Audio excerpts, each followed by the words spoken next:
viewers, and welcome back to your favorite youth news show. My name is Marisol Stoffberg, and today on Generation C, we will show you yet again why the Zone publication, which is a weekly publication published every Tuesday in the daily newspapers Namibian Sun, Algemene Zeitung and Republikein, is your best read for a Tuesday. Today we will be looking at youth news, but we will also be having a very insightful interview with the wonderful Claire of the French Embassy here in Windhoek. So get ready and get set, because now we're jumping straight into our publication for today. So today on our front page we have the beautiful Believe Shipale, who is also popularly known by her stage name Lotus.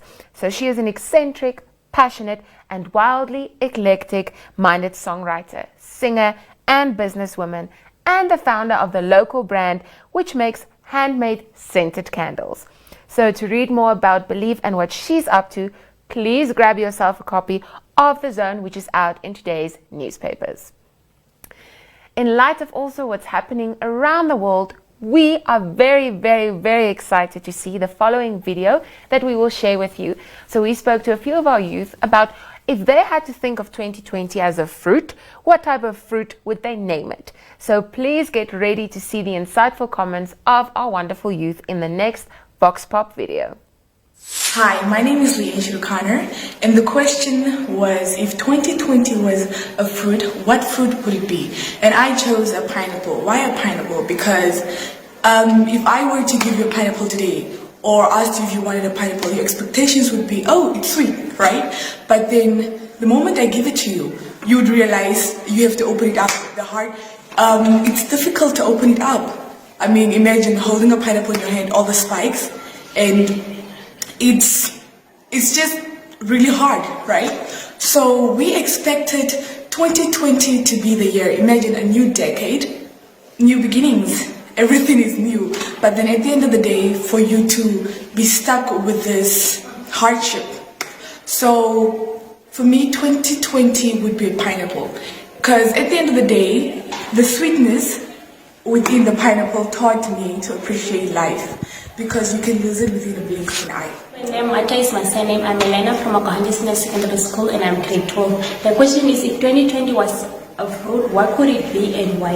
In my perspective, I could say this year could be a durian fruit. This is basically because the durian fruit potent smell can be compared to the potency or contagious aspect of the coronavirus. Additionally, people in Asia are not allowed to take their fruit on public transport due to the smell. They must walk social distance, and that is exactly what is happening this year.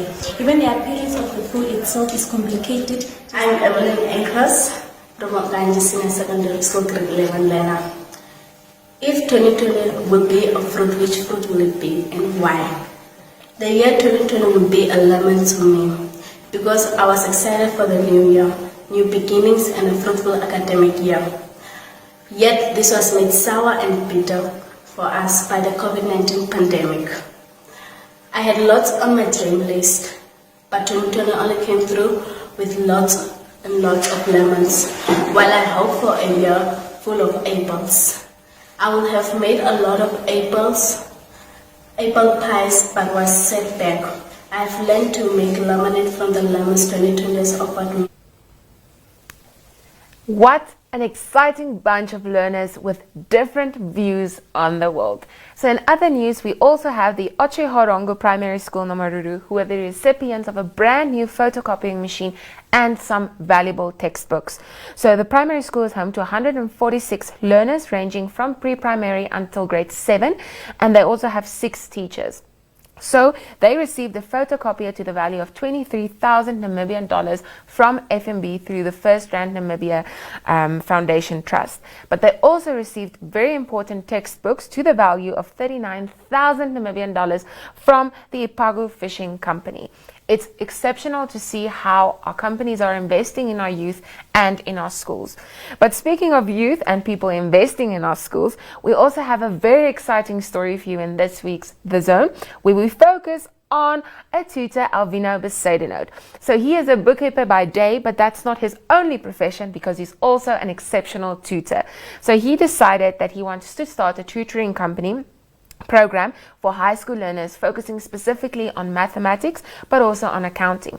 So when he initially started with a group of 32 learners, this has grown to, and wait for it, 102 learners that he tutors. So he takes time out every single day to assist them, which is very important in the time that we find ourselves in now, with education taking a very big roller coaster at the moment.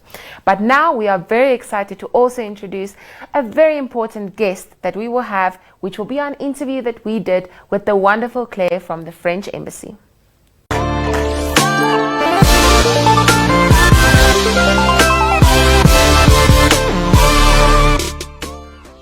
So today in studio, I am very privileged to be joined by the wonderful Claire Bodonyi of the Embassy of France here in Namibia. Thank you so much for joining us, for taking time out of your schedule. Today we are focusing on the Digital 1000 Entrepreneurship Challenge, and we were supposed to have the summit this year in June, the Africa France Summit, but due to the status quo we are in now, that could unfortunately not happen.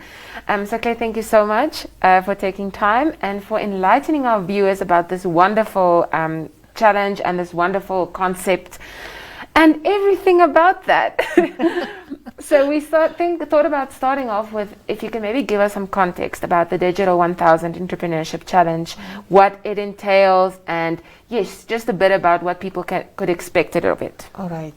So as you just rightly mentioned, the Challenge of the 1000 was an initiative which had to be a side event of that Africa France Summit. Yes. And that Africa France Summit was supposed to embrace the sustainable city theme. Yeah. Sustainable city, obviously, this is a way to live in a city. It looks quite technocratic, Yeah. but it's not.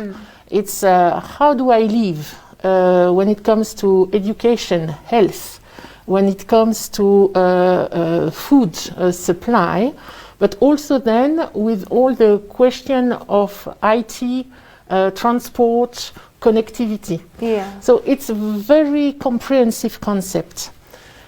And the sustainable city, it's a theme that we share between France and Europe and Africa, because our cities are growing. Yes. And it's quite a challenge for the inhabitants to feel happy in a city. Yeah.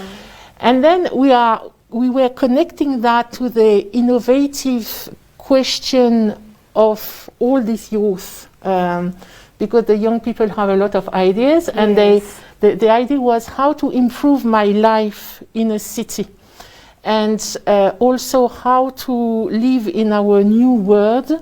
And I don't speak about COVID there. I speak more about climate change issues. Yes. So you have all the question of the energy, which is in as well. So the idea was to have to launch kind of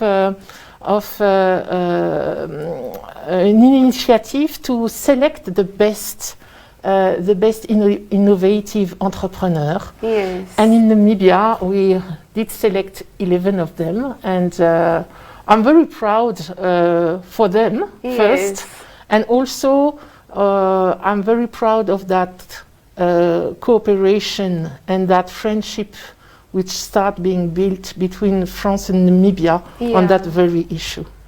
I think it's wonderful to see this international collaboration between different countries and encouraging our youth to become a part of these important conversations that we're having. We have noticed that the winners of the challenge, the summit wasn't able to take place, but there are different projects that they are now a part of and programs. Can you maybe tell us more about these projects and which these winners are now a part of?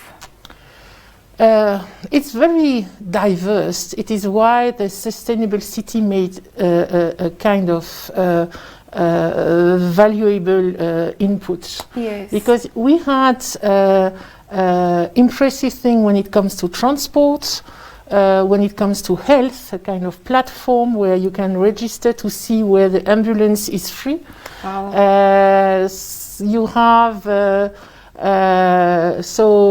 specific bulbs LED to spare electricity, which is it is done here in Namibia. Yes. A very dynamic young man, You had also something more close to the communities, with a lady doing her own productions, but directed to the community. So you see, the level is not the same here. Because it's not a question to export, it's a question to improve the community's life. Yes. It is also part of what is needed in our sustainable city. Definitely. So I did like the diversity of all the projects. I'm very sorry if I don't name all, but you have to go on the website or the Facebook of the French Embassy. They all did a little video to introduce their project. Yes. And the idea was also to connect them, not only amongst themselves, which is already good to do, but also to connect them to the business world. And I had the chairman of the French Namibian Business Association. So just for him also to have a glimpse of what is going on in Namibia that is not known enough. I guess that people don't have the idea of the creativity and the innovation skill of young Namibians. Yeah. I think the wonderful thing about this is it's encouraging our youth to move away from this idea of job seeking to job creating. So what do you think is the importance of us encouraging our youth to not wait for opportunities, but to create opportunities and create work for themselves to become sustainable and work towards the sustainable city? Yeah, this is a very difficult question. First of all, you need a proper education system. This is one of the points. The second point is that you need to give confidence to the people. Yeah. And then this is a question of education at home. And I really address specifically the young ladies. I mean, young ladies, they are able to do whatever they want. Yes. But the social pressure, the family pressure is very high on them. So they need also to see what is good for themselves without listening too much of what is fashion or what has to be done, this kind of thing. So this is another point, it's education at home. Yeah. I think also the cooperation between countries is very important. What we offer through that challenge of the 1,000 and the winners is to connect them also in Africa. Yeah. And in France and Europe. They need to mingle, they need to be able to present their business, their business model, how they want to go further. So that also is a skill. How should I answer a business company which is interested in my own staff? And also there is a need of the support of the institutional structures. This is key. Yes. I mean, and when I speak about institutional, it's not only public, it can also be private. Yeah. So the institutional scheme has to connect the public and the private, which is a lack, in my view, in Namibia. The two words are not connected enough. So it's something which has to be worked on, I'm sure, and it will improve the scheme. Yeah. With this challenge, how many different countries are involved in this project? And also, what have been some of the ups and downs with this challenge for you? And what was your ultimate hope at the end of this challenge? So, all the countries in Africa had challenges. So, it's 54 countries. It would have been nice to have all of them in the Fair of the Solutions in Bordeaux. So that they can also compare or connect or complement with each other. Yes.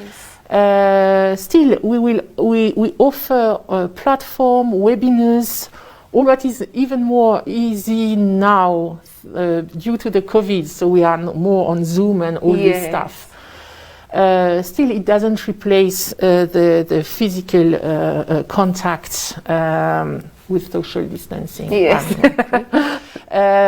So that, first of all the continent was in part of that challenge. It is why we are talking about 1,000 Yes. of entrepreneurs were chosen.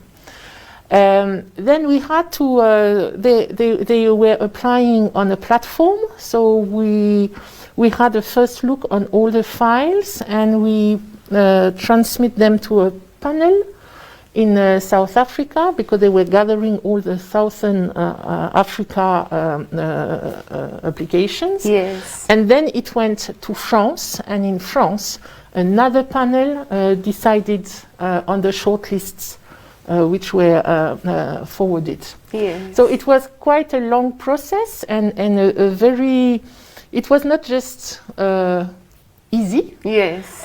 We needed to go really in details on all the projects. Yes. The step forward is obviously that they take the opportunity. I did organize that reception at my residence for the people. First, I wanted to know them. I just saw the files. Yes. So I met all of them, and I was really impressed because they were lively. Yeah. And sometimes in my job, I don't always meet with lively people. Yeah. I love my job, and I love all the people I met. But you know, that energy and that dedication I don't meet so often. So I hope that they will carry on. Yes. And reach out. They need to reach out, and they need to forget about being shy. Yes. So I wish them the best. Now it's on them. We connected, and they have to carry on. Yeah. I think it's such a wonderful opportunity created for our youth, because sometimes people tend to think just because you're younger, you're not able to make a difference. But this gives you a platform to use that idea that you have, use that drive and that passion, channel it in the right areas, and then make a substantial difference in your country. So we are very grateful to be a part of this, and we are grateful for this international cooperation that we have between our different countries. We want to thank you also for your time here today. It's very My insightful. pleasure. I feel like I want to draw up my own plan and present it to you. But thank you once again, and all the best forward, and may we reach new heights and just continue building on the success of this challenge. Thank you very much, and I am sure the challengers will really reach out. Thank you so much.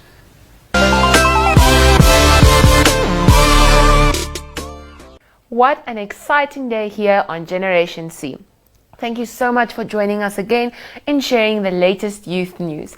We also want to remind you that you should take care to remember that on the 12th of August, we have our very own virtual career expo. It's going to blow your mind. It's going to be a lovely day. So please remember about that, and also stay tuned to the Facebook and Instagram pages of MyZone for the latest news. That's it from us to you. See you again next week.